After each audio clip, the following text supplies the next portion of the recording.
ఇల్లు మంటల్లో సగానికి పైగా కాలిపోయి భయంకరంగా ఉంది. చెక్కగేటు సగం కాలిపోయి ఉంది.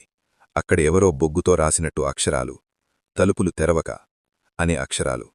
డైరెక్టర్ ఆ ఇంటివైపు చూస్తున్నాడు. బైక్ మీద వచ్చిన వ్యక్తి వాళ్లవైపు చూసి చెప్పాడు, సరిగ్గా 13 ఏళ్ల క్రితం ఈ ఇంట్లో షూటింగ్ జరుగుతున్నప్పుడు అగ్ని ప్రమాదం జరిగి కాలిపోయింది. Heroine Souparnika, assistant director, cameraman, touch up boy అందరూ ఆ ప్రమాదంలో చనిపోయారు. ఈ ప్రమాదం జరిగాక సౌపర్ణిక ఒక్కరే వారం రోజులు మృత్యువుతో పోరాడి చనిపోయింది. డిసెంబర్ 22న ప్రమాదం జరిగింది. డిసెంబర్ 29న చనిపోయింది. మృత్యువుతో పోరాడుతూనే హాస్పిటల్ నుంచి మధ్యలో మాయమయ్యేది. కారు డ్రైవ్ చేసుకుంటూ ప్రమాదం జరిగిన ఈ ఇంటి దగ్గరకు వచ్చేది. తను డిసెంబర్ 22నే చనిపోతానని ఓ సాధువు చెప్పాడని, తాను చనిపోయి వారం రోజులు అయ్యిందనేది. షూటింగ్కి వెళ్లాలని చెప్పేది. విచిత్రంగా ప్రవర్తించేది. అది స్కిజోఫ్రేనియా అని కొందరు, కాదు మల్టిపుల్ పర్సనాలిటీ డిజార్డర్ అని మరికొందరు అన్నారు.